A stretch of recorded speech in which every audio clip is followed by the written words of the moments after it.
This is the Detroit Sports Podcast Network.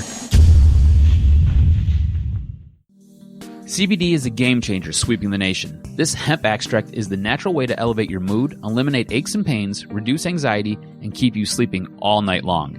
It can even cut your workout recovery time in half. Get in the game today with 20% off all orders of CBD and lavender products from Lavender Lane, a lavender farm located right here in Milan, Michigan. Just go to lavenderlanemi.com today and enter coupon code Detroit for 20% off your entire order. Guys, look, these amazing products are infused with calming lavender to maximize their effectiveness, meaning your CBD items only take minutes to take effect, which is way quicker than those pills you were about to swallow.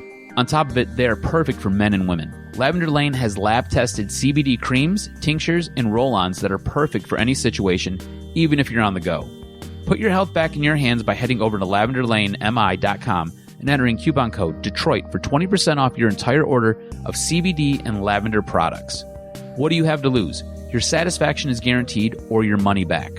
So if you need lavender gifts for your loved ones or just looking for the natural way to ease your discomfort with CBD, go to lavenderlanemi.com and use coupon code Detroit to unlock these miraculous benefits of CBD and lavender.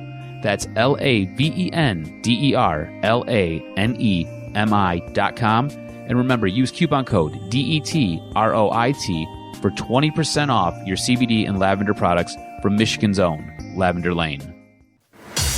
What's up, Detroit sports fans? Welcome back to the Fan Reporter Show, made by fans for fans, powered by the Detroit Sports Podcast Network. I'm Nick, and sitting right across from me, coming fresh off the bye week, is our boy Andrew's going to give us this week's topics. The regular season is just around the corner for the Pistons. Afraid of what's on the other side of that corner? No worries. We here at the Fan Reporter Studios will guide you around that corner with our Pistons season preview. I just said corner 3 times, just maybe one more corner lines we'll need against a potential Devontae-less Packers team on Monday night.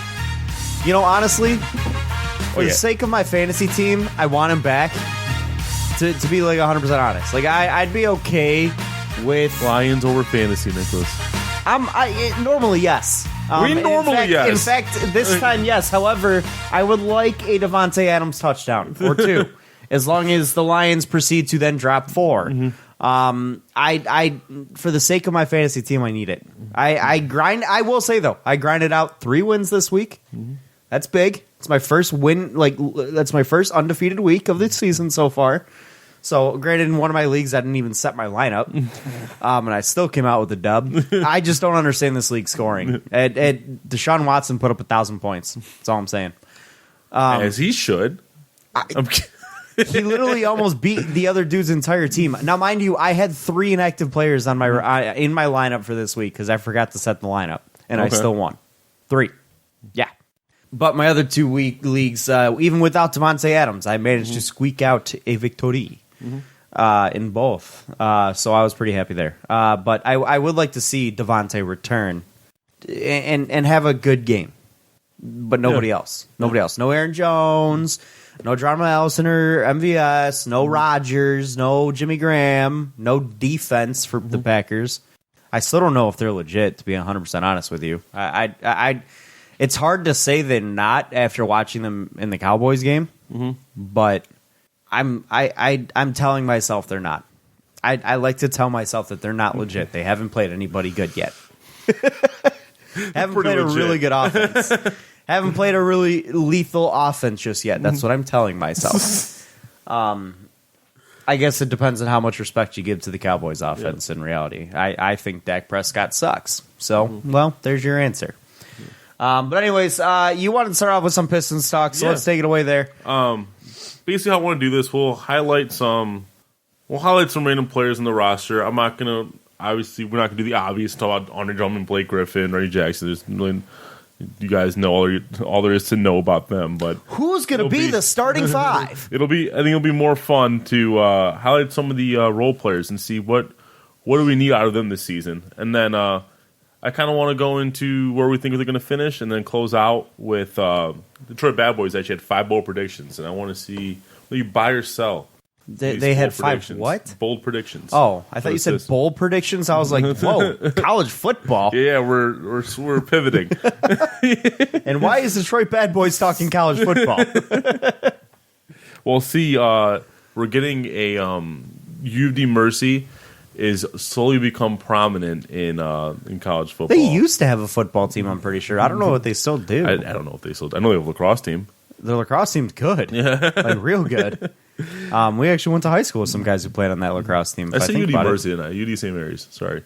No, it's Mercy. I thought it was UD St. Mary's. No. UD Mercy? It's lost. UD Mercy. I'm lost. Like UDM, my dude. UDM. I used to be a very active fan of their basketball program. I went to several of their games year in and year out because my grandpa went to UAD back in the day, and so he remained a season ticket holder with their basketball program. And I used to go down to Callahan Hall all the time with my dad and my gramps and watch a ton of games. I used to go and watch Rashad Phillips, Willie Green, and the likes of them, and amongst others as well.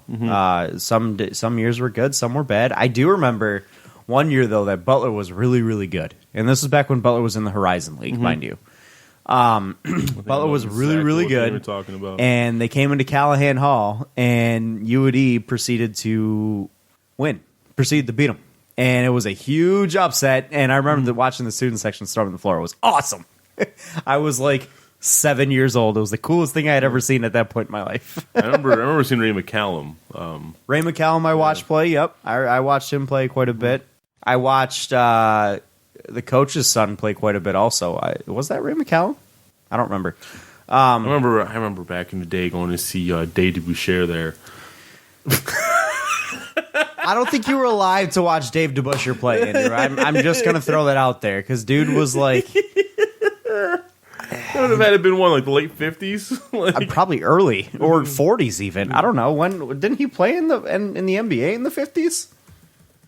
Dave DeBuscher. Let's see. When did he play? 60s in the NBA. Let's see. He was 60s and 70s. He was on the NBA All Rookie team in '63. Played 60s and 70s. The majority of his all defensive teams came in the 70s. From 70 to 74, he made 5 straight. Yeah. Actually, 6 straight, including 69. So clearly a powerhouse defender. So what year was he born? Born in 1940. So it would have been 58 would have been his graduating year. No, it would have been his freshman year. 18? It probably both. Considering you graduate in like June or May, and then you start school in September. So his basketball season would have been 58, 59. His freshman basketball season. He played from 59 to 62. In college? Yeah. Okay, so his freshman year would have been 58 to 59. His sophomore would have been 59, 60, 60, 61, 61, 62. Those are 4 years.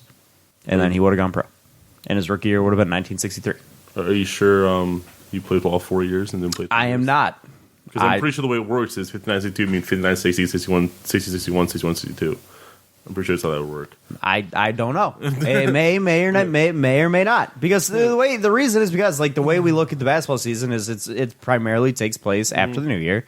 So we talk about it in a sense of did he play his freshman year or no? So no, I'm looking at high school. There's talking about like his senior season in high school, which was 57, 58, which would make 58, 59 his freshman year. Yes, and that's what I was saying. Right. Yeah. If he played in his if he played 4 years, we don't know if he played 4 years of varsity. Why are we talking about Dave DeBuscher? We got there, I guess.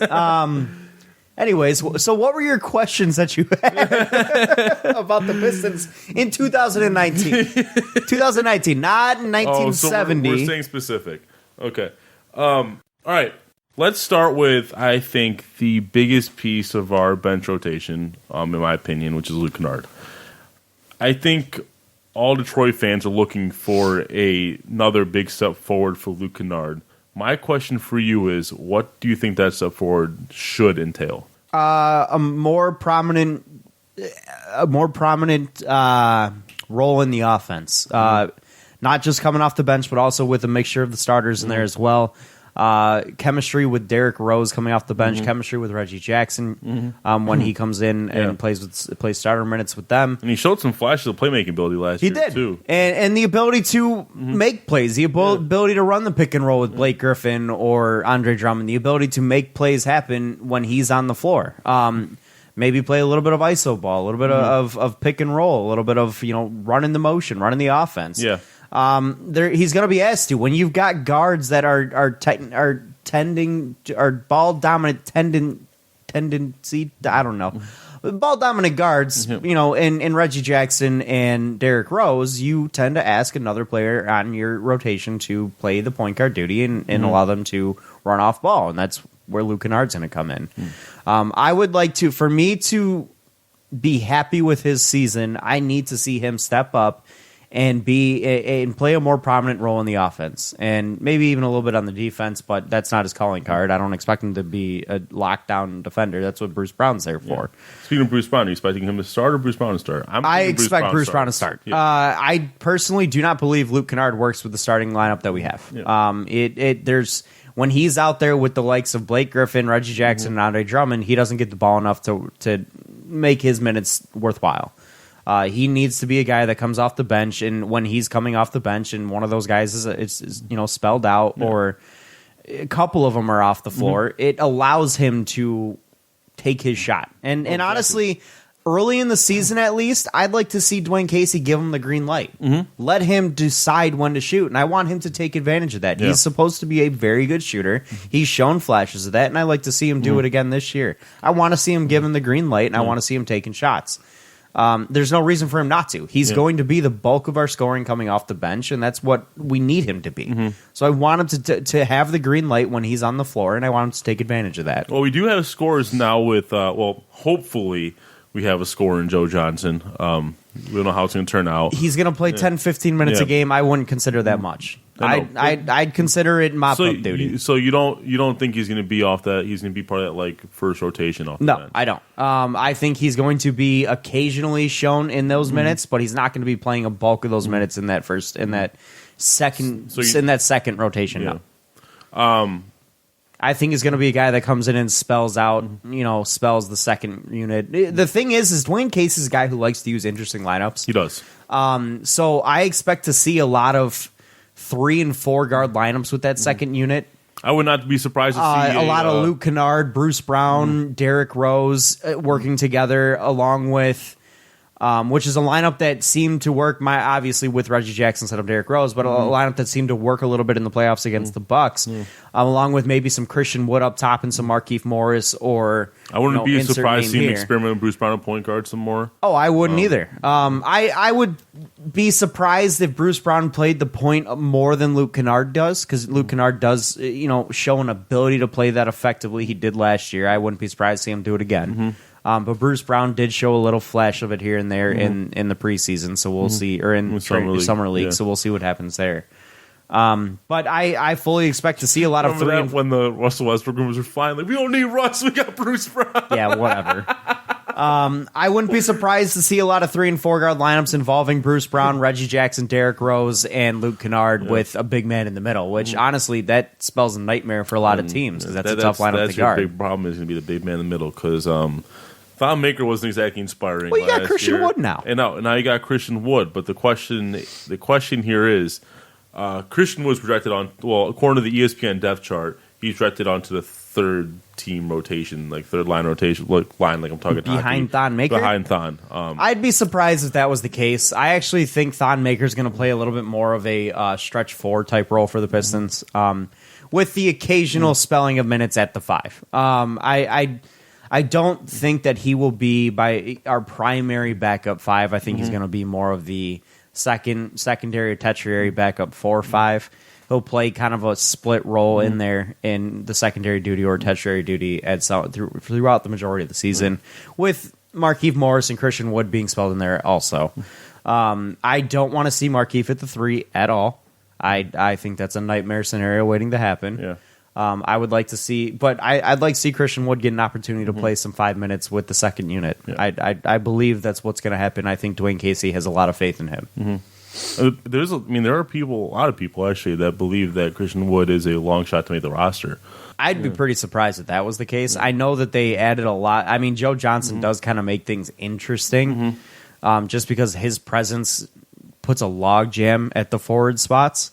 Just because, you have guys like Markieff Morris, Sekou Doumbouya. I mean, we did cut Michael Beasley, so there's that freed up the one spot. But having Markieff Morris, Sekou Doumbouya, Svi Mikhailuk, there's a lot of names there that are fighting for those back end of the rotation minutes that aren't going to be there for everybody.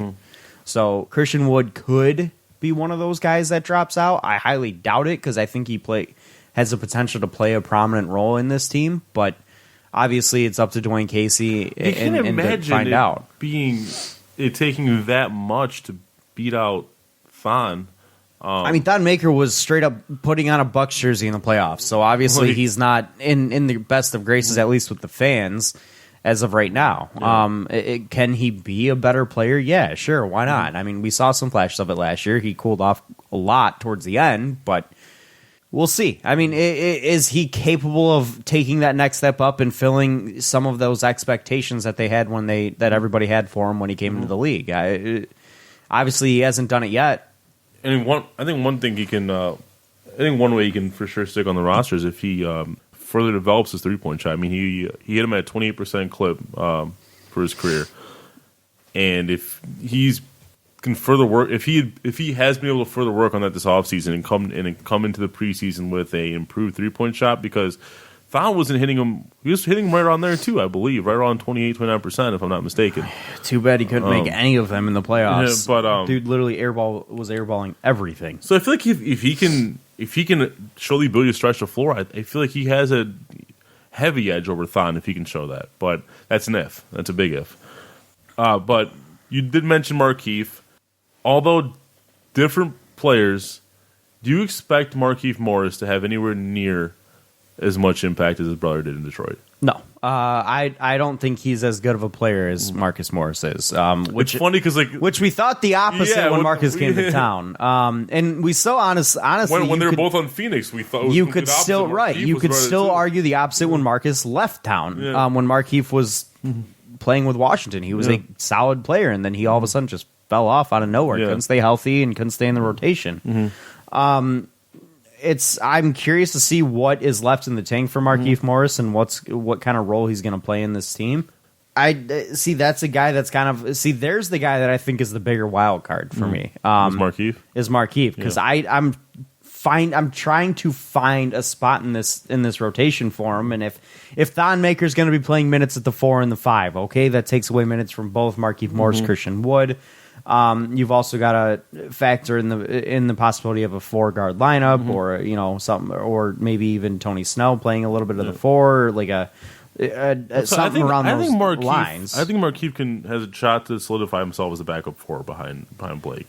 I think that spot's wide open. Yeah, don't get me wrong. That spot is wide open. It's just whether or not he still has enough ability left in him to take that spot. Because if he plays the way he did last season, there's no way in hell he takes that spot. Because I don't want Thon being there. I don't either. Svi is unproven.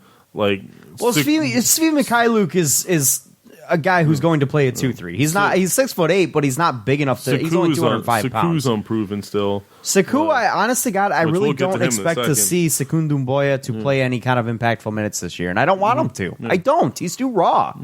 The biggest questions I have are who's going to take the majority of those backup 4 minutes. Is it going to be Markieff Morris or Christian Wood?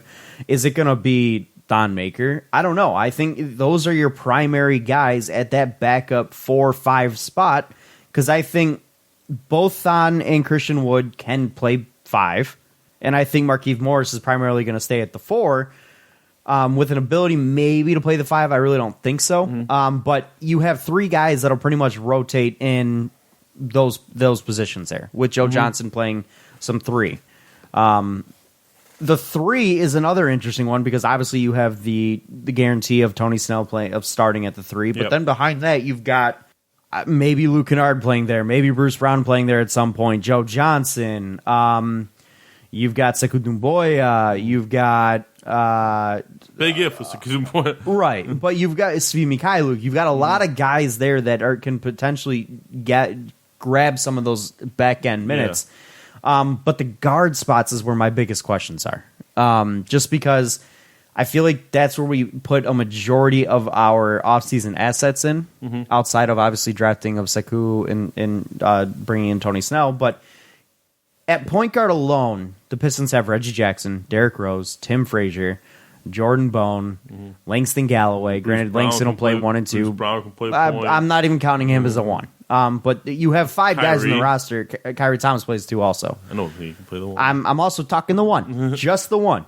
But those are guys who are primarily going to be fighting for those 1 spots. So you've got really 4 guys, maybe 5 if you include Langston in there, that are going to fight for backup point guard minutes, not including Reggie. And then you've got the 2. Obviously, Langston will be included in that. But you got Bruce Brown, Luke Kennard. Let's see here. Obviously, Svi Mikhailuk in there. You've got Davidas Servitas, even though I think he's still overseas. I don't think he's going to play in any kind of impact there. Kyrie Thomas. So you've got a lot of guys that are fighting for not a lot of guard spots. I think you're probably looking at maybe 6 guard rotation minutes, like maybe 5, 6. If they decide to go small a lot, which Dwayne Casey may be willing to do, maybe 7 rotation spots. Joe That's Johnson has played 2 a lot in the past, but I He's don't. listed as a 2 according to ESPN. Yeah, I just don't know. I don't think that there's room. And I think just in general, his progression, his age now, I don't know if you're gonna be able to. He's not going to be able to move off ball Yeah. that much, and he's not going to be able to guard 2s either. Granted, it doesn't matter what position you're on the offense side of the floor. It just depends on what you're capable of on the defensive side. I don't think Joe Johnson's able to keep up with most of the 3s in today's league either. So you may end up seeing Joe Johnson switch over to play the 4 Joe at Johnson times. was never the greatest defender anyway. No, true. Again, I don't expect to see him playing big minutes. I expect to see maybe 10 to 15 minutes a game, maybe. I expect there to be nights where he gets straight up. So we're not expecting an MVP yard, Joe Johnson. No, I honestly, guy, wouldn't be surprised to see some nights where you get a DNP CD next to his name in the roster. I'd actually be willing to bet on it. I think the bulk of your rotation is going to be, if you're going with a 10-man rotation, you're talking Reggie. You're starting 5 of Reggie, Bruce, Tony Snell, Blake, and Drummond. Your backup rotation being Derrick Rose, Luke Kennard. That the 3 is what's wide open. You look at, I don't know. The backup 3, in my opinion, is what is wide open. Maybe you see Luke Kennard play the backup 3, and you have somebody like Kyrie Thomas or Langston Galloway or I don't even know, playing the backup 2. I don't know. Then the 4 being Markieff Morris, and the 5 in the 3 rotation up top with Markieff, Thon, and Christian Wood. So I think you're looking at like an 11-man rotation that could work in there, and Joe Johnson is the guy that comes in as a filler later on. I was going to ask you about Sakubi. Already answered that in terms of I don't think either of us think he's going to play much at all this season. Can be. I really don't. I really don't want him to. I want him to develop off, out of the games. I want him to develop in practices. I want him to get his own personal coach. Would you like to see him get in on garbage time, kind of like Darko did? No. How did that work out for us? Well, Darko sucked, but no, I really don't think wouldn't. getting on garbage time hurt Darko. No, but honestly, every now and then, sure. But for the most part, I don't even want to see him dressed because I think it's a wasted roster spot for a guy who's not capable of competing at this level just yet. Do I think he will eventually? Absolutely. I think he's got a lot of potential, but I just don't think he's there yet. Yeah. So I think we need to utilize that roster spot effectively, and 2, I don't want him to come in and get discouraged if he, I don't want to ruin the mental psyche of the young. And that's of a why young I'm saying player. garbage time, because you're at that point you're not going against starters and you're just kind of either way. If he gets shown up, and that would be even worse if he got shown up by the garbage time players, wouldn't it? That's why I get concerned about that. But all right, last guy, and the guy I think probably everyone really wants to hear about is Derrick Rose. Derrick Rose coming off a season where he averaged 18 points per game, 4.5 assists. Granted, a bulk of that was in the first half of the year. Obviously, I'm not going to say, do we expect him to average 18 points to get? No. But my question to you is... I think second half of the year, he actually averaged only like 14 or 15 a year on the year. Is Derrick Rose going to be the best backup point guard we've had in this city since like Mike James, Chucky Atkins? I was going to go back to like Lindsey Hunter. But like that's same era. Same era. Yeah. He very well could be. I mean, I think that's a little bit discrediting Ish Smith and what he brought to the table. True. But that's kind of what the question's getting at. Is he going to be better than Ish Smith? Ish Smith, I think Ish Smith and I probably would say Will Bynum are the only 2 backup point guards of any value, and Will Bynum was more just for the thrill of it.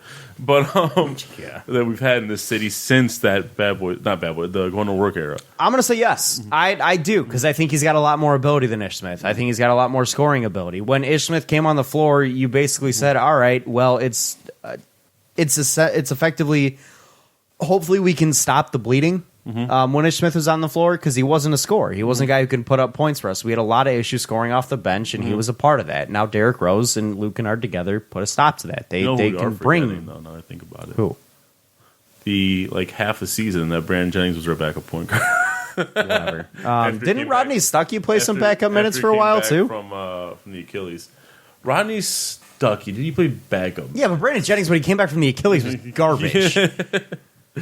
I'm pretty sure Rodney Stuckey played some backup minutes when Chauncey was here, didn't he? But Stuckey played predominantly the 2.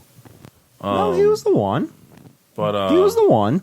He was a point guard. He was only like 6'3". I'm trying to think, dude. I can't remember because I always remember him starting, but I can't remember if he ever played backup. Well, I know he obviously played backup. I don't remember if his good years he was ever playing backup. That's what I'm saying. Well, that's why I'm gonna look up stats. I'll tell you. With the Pistons, he played his first 2 3/4 seasons. Oh, actually, wow, a lot. His first 3 seasons, he was primarily a backup player, with his first really big role being in the year in 2014-15, where he did start 36 games, but he played 71. So he still was predominantly a backup point guard. 12.6 points a game, 3.5 rebounds, 3 assists. So he was a solid backup then. And then the next year he moved in. He was kind of switching in between the 1 and the 2, where he was a backup predominantly. Sorry, I'm looking the wrong way. I'm looking in the wrong direction. So 2013-14, that's Indiana. 2013-14, he was a backup 1-2. Where he averaged almost 14 points a game. That was his last year in Detroit. It was predominantly backup minutes, and the year before that was predominantly backup minutes as well at the 1 and the 2. So he played both. But those are like Ish Smith-ish numbers. 14 points a game? No, I'm looking at the 11.5, 3.6 assists. That's what I was looking at. Well, I'm looking at the next year we put up 13.9. Ish never got 13. No, well, that's almost 14. But, so, I mean, he did play some solid backup minutes at times for the Pistons. But, regardless. Yeah.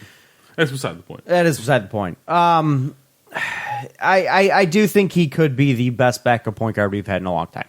I think he's the most talented backup point guard we've had in a long time. I think there's teams in the league that Derrick Rose could potentially start for, provided he could stay healthy. That's my biggest concern is he going to be able to stay healthy with how much we may lean on him this year? Because he is going to be asked to do a lot of scoring off of the bench. He and Luke Kennard both, because outside of those two, where does the scoring come from off the bench? That's the big question mark. Is Markieff Morris going to be able to channel his youth? Is Christian Wood going to be able to take a step up? Is Thon going to be able to take a step up? You know, where's the scoring going to come from off the bench, if not from Luke and Derrick Rose? So that's where I expect most of it to come from. I expect most of it to come from there as well, but that's going to ask a lot of Derrick Rose, and he hasn't really, outside of just last year, he hasn't really been asked to do that, and when he has been, he's gotten hurt. So you got to worry about that aspect of how much they're going to be willing to lean on Derrick Rose for that reason. I hope he's 100% ready to go. I hope that knee's there and good to go, and I hope he's able to be leaned on as a guy who can play 25 minutes a game, 25, almost 30 minutes a game, and put up some big-time points. That was 15 points a game. I'd love to see it. I'd love to see he and Luke both averaging 15 points a game. If we get 15 points out of both Luke and Derrick Rose on a nightly basis, I'm ecstatic. Because that may be the best bench scoring we've had in 10 years. Well, every season that he's played at least 17 games, meaning all but 2 seasons, he's averaged at least 50 points a game. Good. At least 17 games, though. Yeah, that's not saying much. There's only been 3 seasons where he didn't play 17. But 17. How about 50 games? That's sitting right around his average, I think. 50 games? Are you sure? He's been in the league for 6, 9, 11 seasons. 500. Is he really? 546 career games. Yeah, it's right around his average. His average is literally 49.6 games a year. Interesting. Well, that's it's not skewed by it's skewed by the 81 game season, 78, 81. Not 81. I'm talking about the 16 and 9 is what really skews it. He's had 82, 81 games, a 78. Yeah, but the 81 game season, the 281 game season, the 78 game season. He's done it multiple times. Okay, he's also missed a lot of time multiple times. What's skewing? He's torn his ACL like 3 times. What's skewing it is you're like 9-game and 10-game seasons. You can make the argument that the other, if the bottom end is skewing it, so is the top end. That's a fact. That's what numbers equal. That's what the law of averages is. It's not a fact because one's more of an extreme than the other. I'm going to disagree. I think him playing 81 games is an absolute extreme because that will never happen again. If we get 55 games out of Derrick Rose, I'm happy. If we get 55 games out of him, I'm happy. And if he brings us 15 points a game, I'm ecstatic. Now, mind you, in 2017, 2018, he did not do that. He played 25, 16, 9, so 50 games in 2017, 2018. He averaged below 10 a game. Yeah. That's not good. We need more than that. But in 2015-16, he played 66 games, average 18. So I mean, we need him to play more games. We do. We need him to be, especially considering behind him we have Tim Frazier, who has shown a flash or two, but I can't rely on Tim Frazier to be an effective backup point guard for this team. Especially in terms of scoring. I need Derrick Rose to be healthy and be able to play effective minutes. And I don't even need him to play the 27 minutes a game he played last year. I need him to play like 25 and give me 15 points a game, and I'm happy. Yeah. All right, so actually, I'm going to skip that question. I was going to ask you, because I want to always ask who you think starting five is going to be. I was going to go the opposite way. I was going to say, who do you think doesn't make the roster out of the 18 guys we got right now? I think we have more than 18, technically. We have 18 according to our website. 3, 4, 5, 6, 7. But that's 18, 19, 20, what 21. Are you looking at? I'm looking at the official roster from ESPN for preseason. I'm looking at NBA.com. This is the preseason roster that they're showing up tonight. Yeah, guys like Todd Withers, Louis King, Donta Hall, like those guys aren't expected to make the roster. I don't expect Jordan Bone to make the roster. I think he'll be a G League player. I think he's even on a 2-way contract. So he may be. Yeah, I think he's on 2-way contract. I think he is too. So I think those guys will be cuts. I think Davidas Servidis won't make the roster. I think he'll either be G League or continue to play overseas. He's only 19. See, the guys that there's one player on here that there's two guys on here that because of the way the rest of the roster is shaping up, I'm curious if they're going to make the team.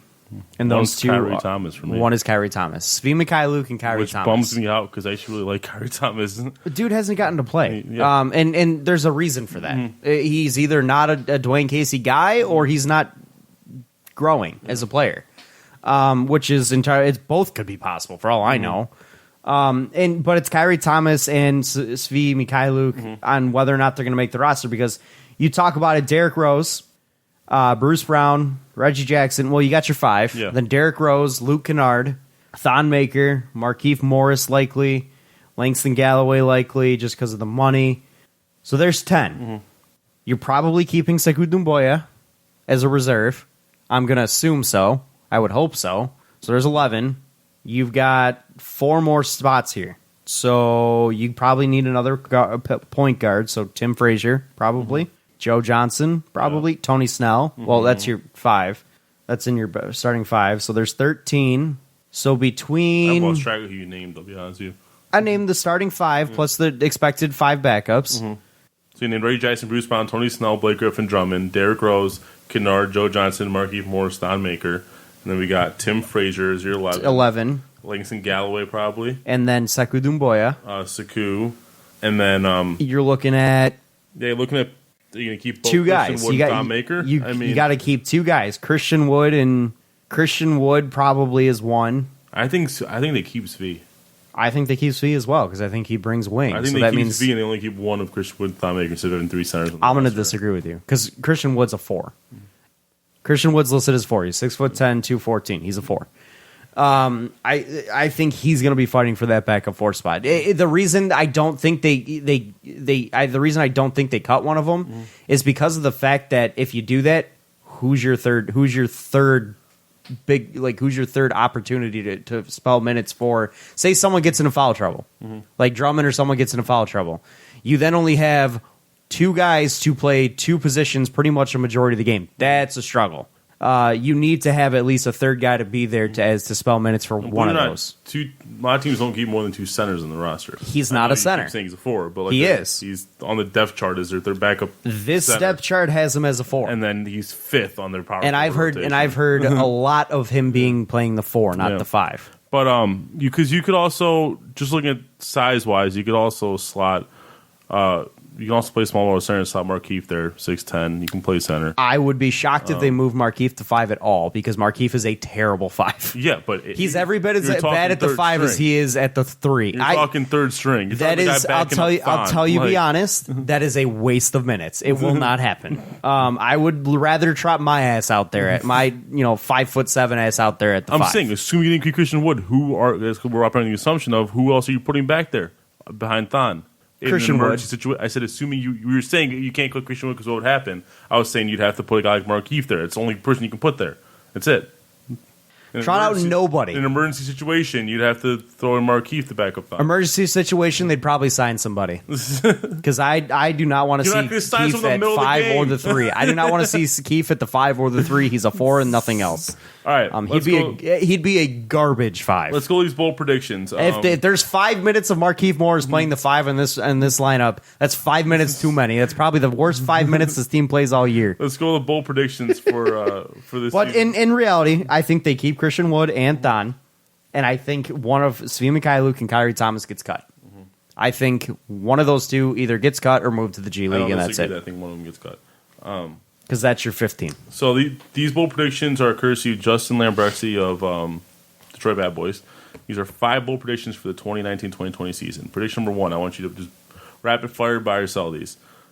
Joe Johnson will make the final roster and start at least 20 games this season. This is his first bold prediction. No. There's no way dude's going to start games at the age of 38 and play starter minutes. Hell no. I think barring injury, that is not happening. I think even with injury, I don't think there's it happens. injury situations that could force him into that. I think even with injury, that doesn't happen. I think they go elsewhere. He says, I could see a scenario where Dwayne Casey inserts Joe Johnson to the starting line to provide a bit of a spark offensively without moving Luke Kennard from his role off the bench. So he's asking Joe Johnson to provide a spark. So he's talking about more offensively. Bruce Brown's a complete offensive dud again this season.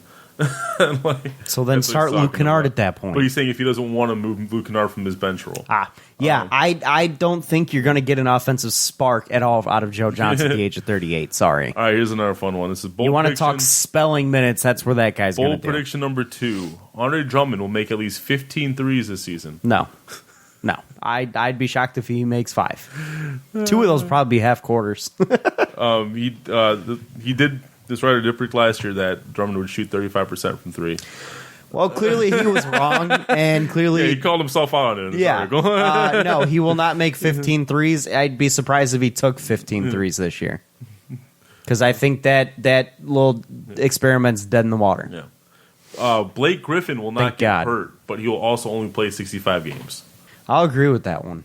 So they'll be resting him in order to preserve him. Yes, I think they're going to get, this is the 3rd year of Blake Griffin on this roster. I think they're finally starting to understand what load management is needed for him, and I think that's going to be the case where he plays 65 or less games or fewer games, but does not get hurt. I agree with this one as well. And I mean, obviously, I think you'll see games earlier in the season where he takes time off too. Yeah. He may not play back-to-backs, which I'd be fine with that, depending on the situation. But I don't want to see him playing too many back-to-backs. Yeah. I want to see him getting the treatment that your older, often injured stars get. I mean, that's what he is. He's an older, often injured star. Yeah. So give him that treatment of no back-to-backs. 4 and 5 nights. Sit on one of those games. Give him an opportunity to get some rest. Don't play him over 65 games till playoff time.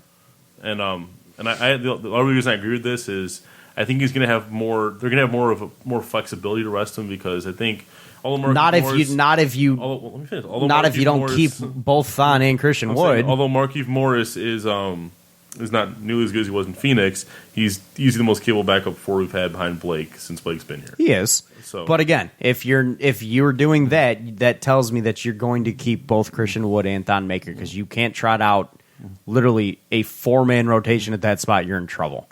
Because if one of those gets in foul trouble, oh boy, watch out.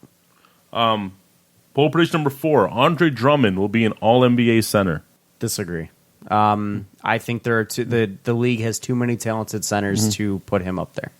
I think the likes of Nikola Jokic. He listed them here. Cat. Yeah, he said He said you had the likes of Nikola Jokic, Karl Anthony Towns, Joel Embiid, Rudy Gobert, and then, depending on whether or not Anthony Davis plays the five. If you consider Anthony Davis a center. Well, then where does Andre Drummond fit in that bunch? Because I think he's next tier down. He said, regardless of what you think, there's a lot of good centers in the NBA. Regardless of what you think of Andre Drummond as a player, he is one of those good centers. And then he lists the other guys. I think he's a fanboy at that point. There are I love obviously Drummond. a few others that are near level of Drummond, but those are the big names. Beating out one of these centers who put up gaudy scoring numbers and are more well known is going to be very tough. But if Andre Drummond is able to build off how he ended last season, making our jump defensively, him making one of the 3 All-NBA teams is not that crazy. So he's saying a lot of ifs there. If he's able to build on his numbers from the end of last year, if he's able to take a big jump defensively, if. When you got to say if more than one time, then you're talking a long shot. I'm going to say... He said 2. He said build off last season, make a jump defensively. Okay, those are big ifs, for one. And 2, the fact that he says that he's in that... continue to build is not a big if, but make a jump defensively. It's a big if when most of his season last year was not that tier, was not that playing level. When I can discredit that entire statement as soon as he said that Andre Drummond's every bit is part of that good group of centers. He's not. He's next tier down. I love Andre Drummond. I think he's a very, very good center, but he is not at the level of Jokic, Embiid, Cat, and Anthony Davis. He's not at that level. I'm sorry. He's not even close. And frankly, I don't even think he comes close to touching what they put out there. He's a guy who at best averages 15 and 15. Those guys average 20 plus and 12 plus. He ain't touching those numbers. Sorry. I don't think he'll get the ball enough to do that. Final one. I think this is the most fun one. Pistons will win a first-round playoff series. The homer in me wants to say yes. This is why I skipped the part where we predict where Pistons will finish. The homer in me wants to say yes just because the East is pretty open this year. A lot of it's where you expect the Pistons to finish this season. Right. I don't know. I'm not that... You know what? No, they don't. I'm going to go baby steps. They win a few playoff games. I'm going to go baby steps here. We do guys see him win a playoff game. I'm going to go baby steps. Who was it that we were looking at?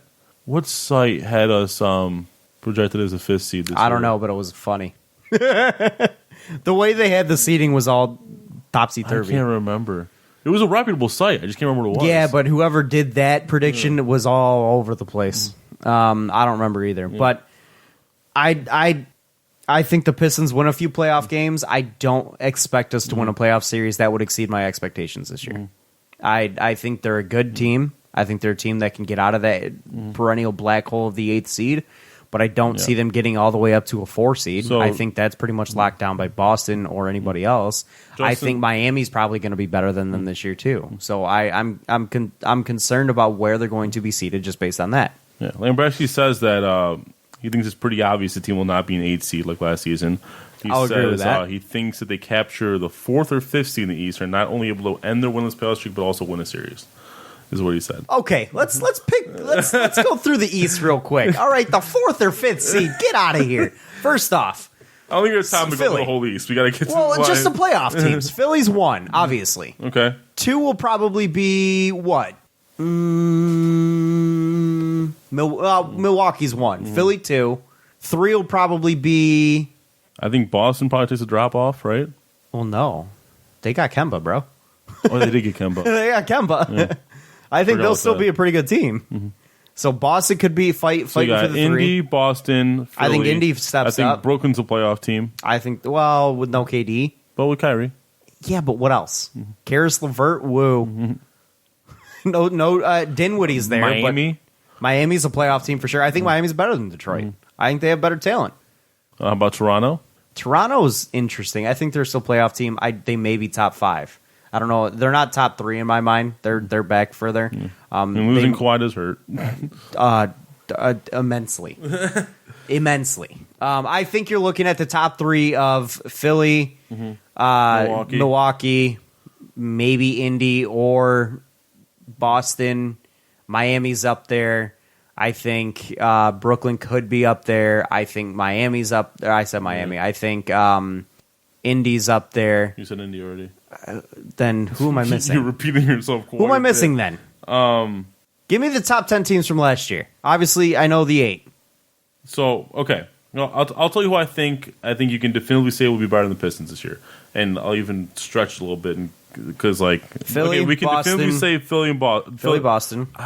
We can definitively say Philly and Milwaukee. I think Indy will be better, especially with Oladipo back. There's no way you don't think Boston's a better team than I'm saying definitively. Definitively, they're a better team than Detroit. Definitively. With Kemba Walker, Jason Tatum, Jaylen Brown, Marcus Smart, they're a better team than Detroit. Definitively. They don't have a big anymore, though. Didn't they bring one in? Did they? Yes, I'm pretty sure they did. They lost Horford. Okay. It's a positionless league. First off and second off, I really don't think Andre Drummond's going to kill him. But so yeah, if you included Boston there, that's 4. Enes Kanter. So if you include Boston, that's 4. Then you can legitimately argue Pistons 5. I'm not saying I think the Pistons will be 5. I think Miami's better than them. I think Miami has I think if you want to stretch it a little bit, I think Miami finishes with a better record than the Pistons. Well, they're your 5. They have Jimmy Butler and then Chris Paul for half a season usually. They have Jimmy Butler, Chris Paul. They've got more talent than that. They were a damn near playoff team last year, and they were better than the Pistons 2 years ago with less talent. I think they're a better team than Detroit. I think the best player on the floor. I think they're right around the same. I think right around the same level as Detroit. I think they are slightly better than Detroit. I think Detroit could edge them. First off, Jimmy Butler tends to kill the Pistons, and every time he touches the floor against them, I'll tell you the Heat. By the way, update: Pistons down by 6 in the first quarter for a preseason game. Who gives a shit? Wait, be enthusiastic about the Pistons on the podcast. I don't buy preseason. You know this. Preseason and summer league can just go away. First off, they got Myers Leonard, who's a solid player. Kelly Olynyk played solid minutes. They've got Bam Adebayo. Deion Waiters will give you some shooting. They've got Goran Dragic still. They've got James Johnson, who's a solid player. They've got Tyler Hero, Jimmy Butler. I think this team is better than the Pistons. Sorry. Just looking at the roster, this team is better than the Pistons. Do they finish I think they'll be within 3 games of us, but I think they do have the better end of those 3 games. So I think you're looking at them maybe being the 5. I think Indy's better than us. We already said Indy. You're adding to it. We already said Indy. No, we said Boston. Said Boston, Philly, Indy, and Milwaukee. Those are the 4 that I said. Miami. Mm-hmm. I think the Pistons are right around 6 seed, in my opinion. 6, 7 seeds right where they're at. I don't think they're 8 seed. The only one we disagree on is Miami. That's the only one I think they're right on par with Miami. You're saying Miami's better. That's the only difference. I think their point guard's better. I think their 2 or 3. I think their 3's better. I think their backup 2 is better. I think their backup 4 is better. Deion Waiters. I think you can argue between him and Kennard. Okay, fine. I think they're very similar. I think Justice Winslow is one of the most versatile players in basketball. I think Bam Adebayo is better than Markieff Morris. I'm still not buying that they win a playoff series. I'm just saying that, and I still think 4 is high. I'm saying 5 is like the highest I'd be even willing to entertain. If they got stuck playing against Indy or Boston, then they win maybe 1 or 2 games. I don't think they win a playoff series. I think you need to get 4 to win a playoff series if you're the Pistons. I think even 4, you're still playing Indy or Boston, and you still lose. I mean, I think the Pistons have a shot at Boston. I think they lose to Indy though. I don't. I think Boston. Actually, I think they have a better shot against Indy than Boston. Boston is just a much more complete team in my mind. Do the Lions have a shot against Green Bay? I'm not ready yet. We gotta move it, bro. What do you see with? Hold on, no, for real. No, we're not. Yeah. Are we really? Yeah. What do you see with Boston's roster that's so bad? I didn't say they're bad. What do you see with the Pistons roster that makes them as good as Boston? I was very disheartened by Boston's lack of. Well, actually, they still finish in a 4 seed. They still finished 4 seed in one of the best Eastern conferences we've had in 2 decades. Mm-hmm. What do you mean? How many games did they win? Like 50? 50 something, yeah. And one of the best Eastern conferences we've had in a long time. Who cares? So a 50-game winner. I don't understand. Like, what was so bad about Boston last year? And I think they're every bit as good of a team this year. I think they're, honest to God, personally, I think they may be a better team this year than last year. I think Kemba Walker is going to be better as a fit for them than Kyrie was, because Kyrie was terrible for them for much of last season. And I think Enes Kanter, the drop off from Horford to Kanter is not as big as you think. Mm-hmm. Defensively, it is, but offensively, it's not. Yeah, offensively, it's not. No, exactly. And plus, you get full Gordon Hayward back finally. I think this team is arguably better than it was last year. Well, you got full Gordon Hayward back last year. No, you didn't. You had Gordon Hayward still not even knowing how to run properly. The dude hardly could figure out how to shoot. Give him an offseason to work, and we'll talk. And that's what he's gotten. He didn't have that last year. He played beginning of the season. Dude, first off, he didn't play until like 2 weeks into the season. Second off, the dude was clearly not the same. And he did not have a full offseason last year. He did not have a full offseason last year. He had maybe a quarter of an offseason. He was still rehabbing. Now he's had a full offseason. This is going to be a different Gordon Hayward than what we saw last year. No question about it. Much more confident in himself. Much more able. Much less pain. Because he talked about how much pain he was in last year. This is going to be a different Gordon Hayward. All right, we got to get to the Lions here. I'm just saying, Boston is a better team than the Pistons, and I think if you don't think so, you're nothing but a homer. I didn't say I didn't think so. They're a definitively better homer. You did argue that they're not definitively better. I said it's not definitive. I think it is definitively they're a better team. They're better than last year, and they had more wins than us last year. All right, Pistons take on the Pistons. Lions, big game, Monday night, Packers. Division rival, chance to take the division lead here early in the season. Still up in the air whether Devontae Adams plays. That's a big factor for the Lions. Still up in the air who plays on the Lions side. I mean, I don't know. I was going to say there's a lot of things. There's a lot of things that are up in the air for the Lions as well. You have an interesting situation going on there with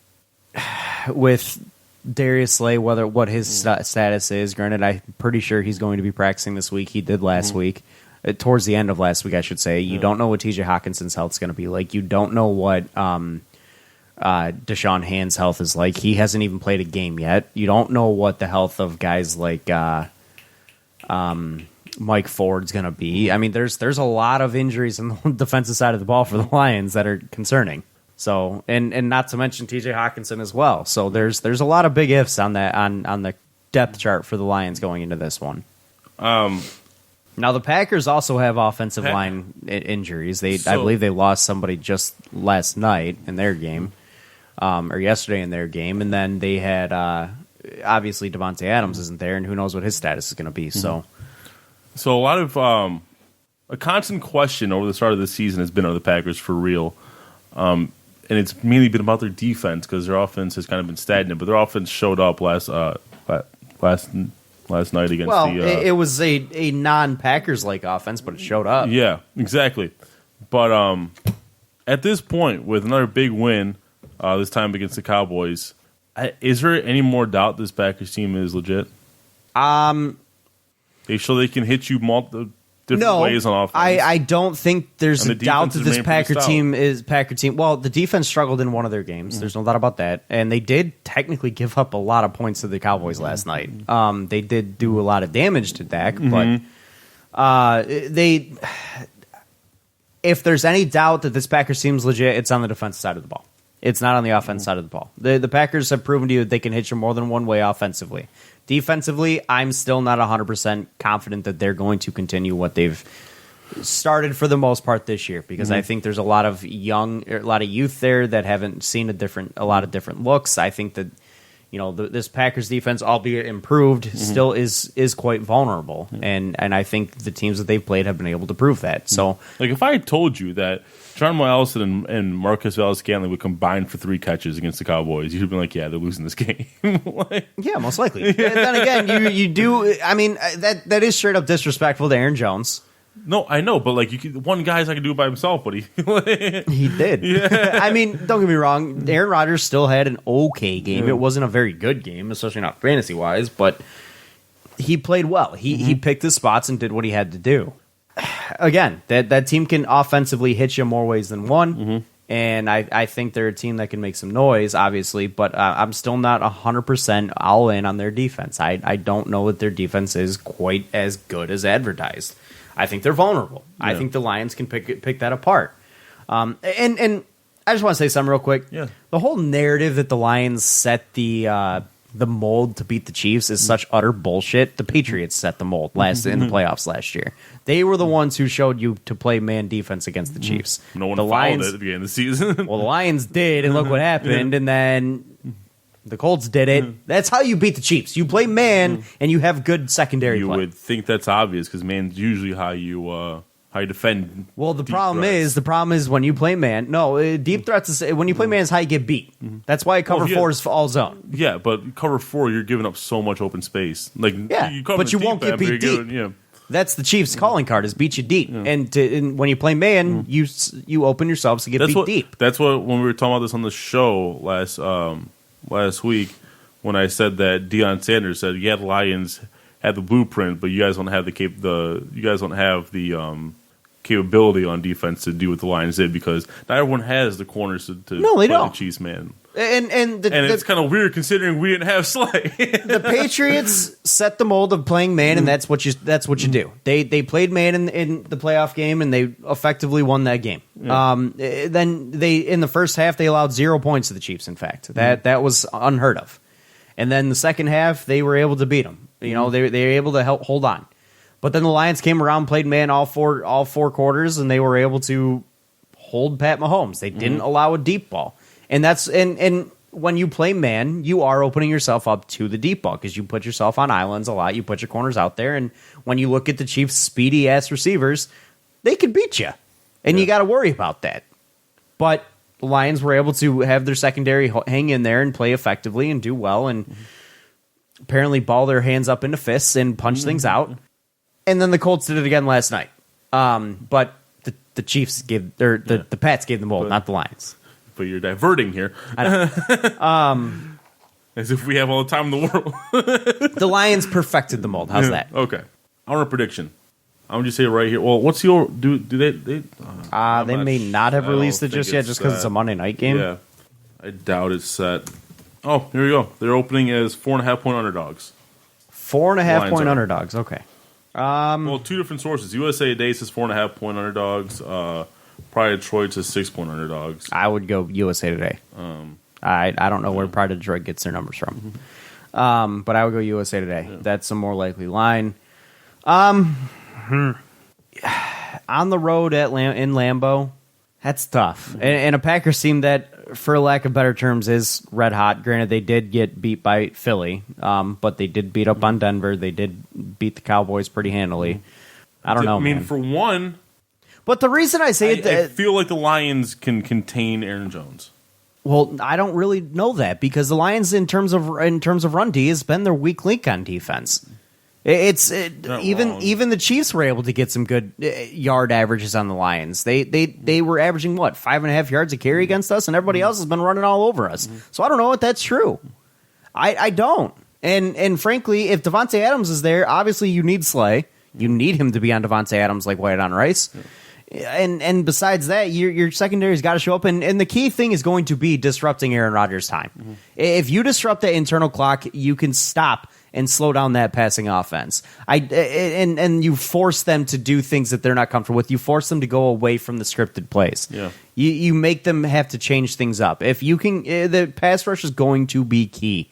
That and stopping the run. You can do those two things. I think you got a good shot. Yeah.